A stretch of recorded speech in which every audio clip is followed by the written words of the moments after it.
speed run day 11, so bid on. 573,918 says, feared on dude. Mate, it needs to be higher up. There we go. Right, let's do. Right, day 11. Active Directory, Jingle Bells, and Shadow Spells. I've already looked at the card while stream was starting. So you need a target box and the attack box today. So both of those need to be on. Get rid of that. So Antarcticraft's technology stack was very specialised. It primarily focused on cutting-edge climate research rather than prioritising robust cybersecurity measures. As the integration of the two infrastructure systems progresses, vulnerabilities have begun to surface. While Antarcticraft's team displays remarkable expertise, their small size means that they need to emphasise cybersecurity awareness. Throughout the room... Indaprise says, "Lol, hi Santa." Hello! Have you been good? Right, as the integration of the two infrastructures progresses, vulnerabilities have surfaced. I read that bit. Throughout the room, you'll see that some users have too many permissions. We've addressed most of these instances in the previous audit, but everything is now sorted from the perspective of the HR user. Oh, is everything now sorted? Right, learning objectives for today. We're going to understand Active Directory. We're going to get an introduction to Windows Hello for Business. Prerequisites for the exploiting of GenericWrite privilege. We're going to learn about the Shadow Credentials attack and how it works. We're going to learn how to exploit the vulnerability. My beard keeps falling down. And then before moving forward, we're going to review the questions in the connection card shown below, which I've already addressed. There is a show split screen view, which is what I'm using. So you could also connect via RDP. For some reason that cross is there, which should be a tick if they've given creds. Additionally, you will have to start the attack box and the blue start attack box, which I've already done. In the attached VM, you will find the proof of concept files required for the exploitation. Cool. Right, on to the actual content. So Active Directory 101. The Active Directory, or AD, is a system mainly used by business in Windows environments. It's a centralized authentication system. It contains the domain controller, the DC, and it's at the heart of the AD, and especially manages data storage, authentication, and authorization within a domain. You can think of the AD as a digital database containing objects like users, groups, and computers, each with specific attributes and permissions. Ideally, it applies the principle of least privilege and uses a hierarchical approach for managing roles and giving authenticated users access to all non-sensitive data throughout the system. For this reason, assigning permissions to users must be approached cautiously, as it can potentially compromise the entire Active Directory, and we'll delve into this in an upcoming exploitation section. So here we've got an example AD. So think passwords are hard to remember? Well, say hello to Windows Hello for Business. So Microsoft introduced Windows Hello for Business, or WHFB, as a modern and secure way to replace conventional password-based authentication. My laptop's got this actually. So whenever you look at the screen, Hello for Business will look at your face, and then it uses your face biometric to log you in. So instead of relying on a traditional password, Windows Hello for Business utilizes cryptographic keys for user verification. Users on the Active Directory domain can then access the Active Directory using a PIN or biometric connected to a pair of cryptographic keys, both public and private. Those keys help you prove the identity of the entity to which they belong. The MSDS key credential link is an attribute used by the domain controller to store the public key in Windows Hello for Business for enrolling a new user device such as their computer. In short, each object in Active Directory in that database will have its public key, and it's stored in this unique attribute. So the public key gets stored in that as the key point. Right, here's the procedure to store a new pair of certificates within Windows Hello for Business. The Trusted Platform module, or the TPM, is the public-private key pair generation. The TPM creates the public-private key pair for the user's account when they enroll, and it's crucial to remember that the private key never leaves the TPM and it never gets disclosed. So the client certificate request, the client initiates a request to retrieve the certificate. The organisation certificate is issued by an authority, the CA. That's a certificate authority, and this receives the request and provides a valid certificate. Key storage. The user's account, that attribute, so the one that we already read about, this attribute gets set with their public key. So the authentication process. The domain controller decrypts the client's pre-authentication data using raw public key stored in the MSDS key credential link attribute of their account. The certificate generation. The certificate gets created for the user by the domain controller and it's then sent back to the client. After that, the client can then log in to the Active Directory domain using the certificate that they generated as part of the previous steps. So please note that the attacker is capable of overriding that key credential link. So if they can set that attribute of that user, then they can compromise the user. So enumeration. So now's our chance to shine and ensure that no security misconfigurations are lurking in the shadows. We get started by dusting off our magnifying glasses or our mouse pointers. We're going to enumerate the Active Directory for the vulnerable permission, and the first step is to check for the current user if they have any write capabilities over another user on the Active Directory. To achieve this, you can use the PowerShell script PowerView, and with the following command, find interesting domain ACL. This account will list all the abusable privileges, and it's possible to filter them for the current user HR.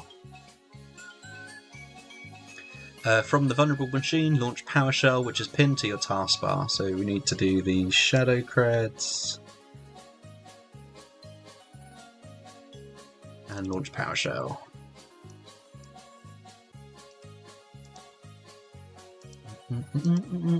Can I zoom it in?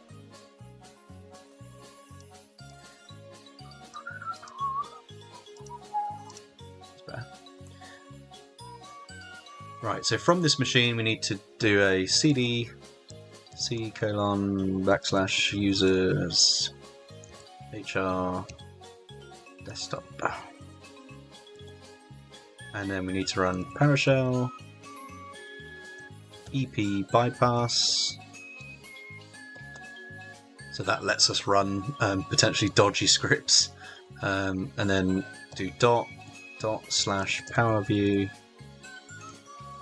.ps1. So then that loads. If I do a dir, you'll see. So there's the PowerView ps1 file is stored in that location. By running PowerView ps1, you load all the script into memory.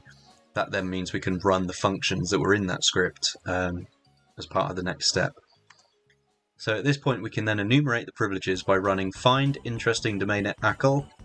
Resolve GUIDs. As you will see, the command will return all user privileges. So can we copy that?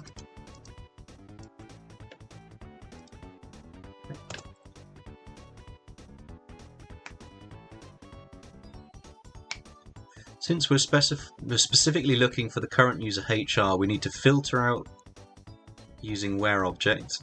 We're interested in the current user, the vulnerable user, and the privilege assigned to that user. So we can filter that out by running select object identify reference name object dn Active Directory rights. You can launch the full command. So if we run what we just ran, which gives us this list, then we're going to pipe that into where object. So where the object has the reference name of HR, then we're going to pipe the output of that into the select object identity reference name object dn. And then that should give us those attributes. So run the whole thing.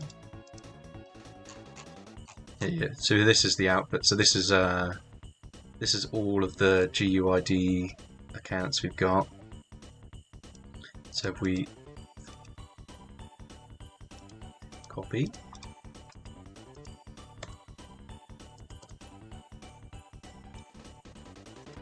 Please let me copy.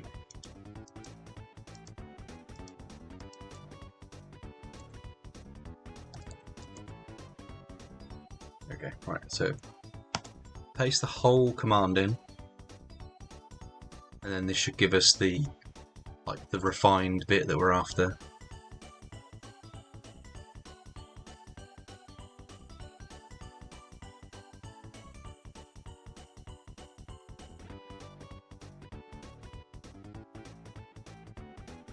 Cool, there we go. So we got HR, CN, Van Sprinkles, users, AOC, local, they can list children, read properties, and they've got GenericWrite, and then that's the key point, is that they've got GenericWrite access.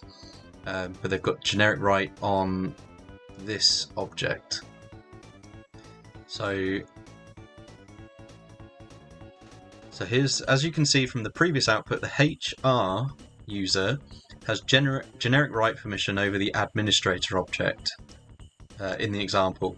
They actually, in this example, in the real thing, that's the account, so Van Sprinkles. So later on, they can compromise the account with the privilege by updating the MSDS key credential link with a certificate. This vulnerability is known as the shadow credentials attack. The vulnerable user may not be the same as administrator. Please note down that since you will use it in the exploitation section. So ignore this bit.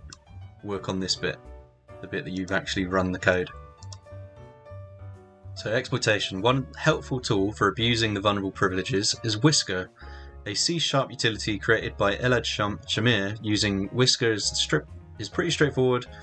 Once we have a vulnerable user, we can run the add command from Whisker to simulate the enrollment of a malicious device, updating the MSDS key credential link attribute, and then this task can be accomplished by running the following command. Let's copy that. No.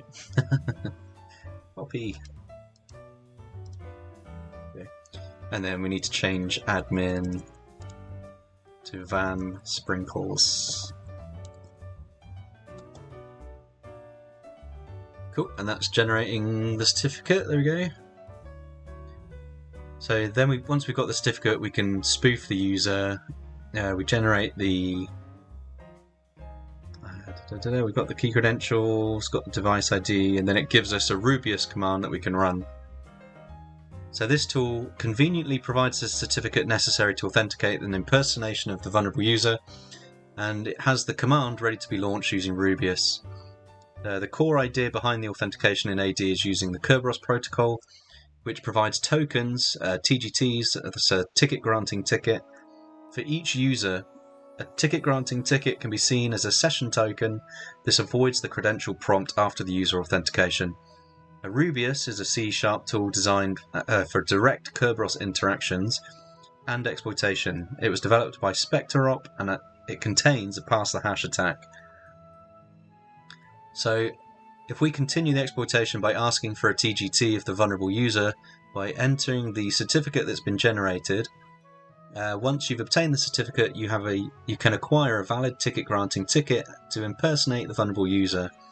Additionally, the NTLM hash of the user account can be displayed in the console output, which can then be used for a pass the hash attack. You can continue the exploitation by asking for a TGT of the vulnerable user using the certificate generated in the previous command.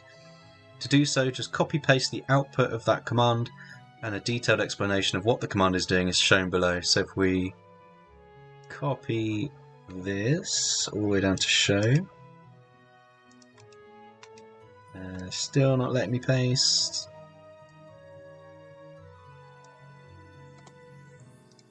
There we go. So we've pasted it, and let's see what it's going to do. So it's going to run Rubius, then it's doing ask TGT, which will make a request to obtain a ticket granting ticket. We're going to get a TGT for the user Van Sprinkles. We're going to provide the certificate that we just created, and the password for the certificate is there. And then on the domain, advent of code local. The domain controller is southpole.advent.code.local. And then we're going to get credentials so that we get their NTLM hash. And then DC 573,918 says, OMG, 7 adverts I've just been hit with. Ha ha. You love it.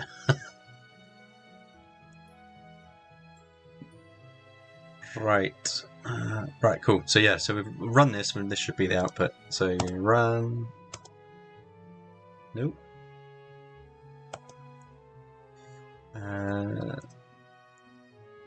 Let's do /Rubius. There we go.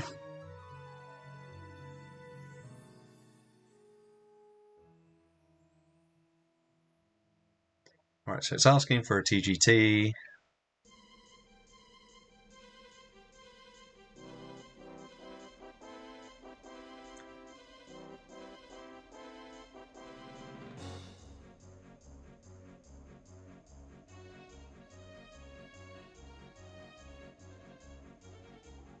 Come on. There we go. Cool, so we've got the ticket granting ticket, so that's the ticket. Then we've got their MTLM hash there. So now we can execute a pass the hash attack using the MTLM hash that's been obtained from this command. The attack involves leveraging the encrypted password stored in the domain controller rather than relying on the plain text password. To do this, we can use Evil WinRM, which is a tool for remotely managing Windows systems, abusing the Windows Remote Management Protocol, and that's the command that we run. So I need to copy the hash, and we need the attack box, so switch over to that, paste my hash into the clipboard, open the terminal, and then we're running Evil WinRM on the interface 10.10.186.12 with the user account Van Sprinkles and H, paste my hash, and then this should log us in, and we've got login. So we're now logged in as Van Sprinkles. To do this, that's what we run. Okay, yeah. Because a conclusion. We've stumbled upon a misconfiguration after all. In this scenario, the attacker could gain full access to our Active Directory, posing a severe threat to the entire Tartarcraft security system. As for our recommendations, we'll emphasize cybersecurity's golden rule, the principle of least privilege. By strictly adhering to this principle, we can limit access to only what's necessary for every user on the system. This significantly reduces the risk of such a devastating compromise. In the chilly world of cybersecurity, less is often more. So what was the hash? Should still be my clipboard. It is. There we go. So that's that. What is the content of the flag on the administrator desktop? cd ... cd desktop. Not Richie says. Oi, que é a Santa Birdengão. Ooh. How's it going, GoPro? So there's no flag there. Does it expect us to not do Van Sprinkles and actually do the desktop? cd admin. Straight to cd desktop.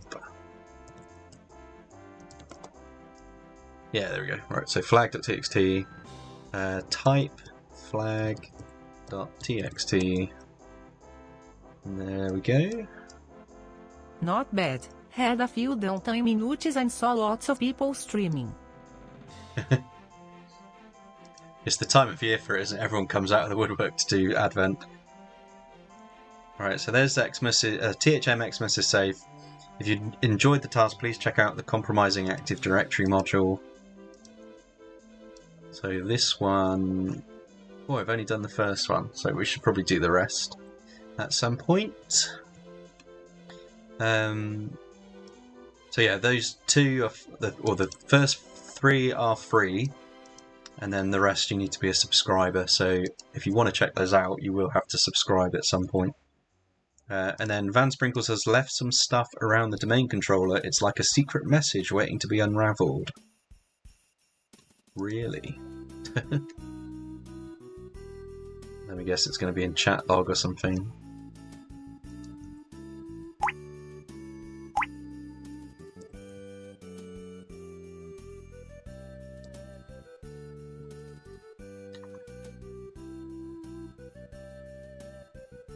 Please send it to my email.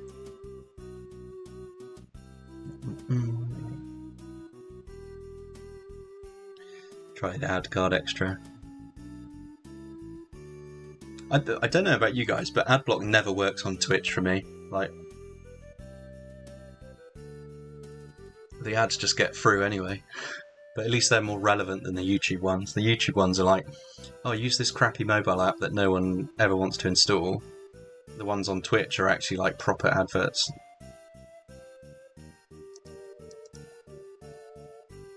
So for this, I'm guessing it's something to do with side quests, so I'm not going to dig into that too much because I can't stream that anyway, so we'll leave that for now. Let's close the terminal, we don't need this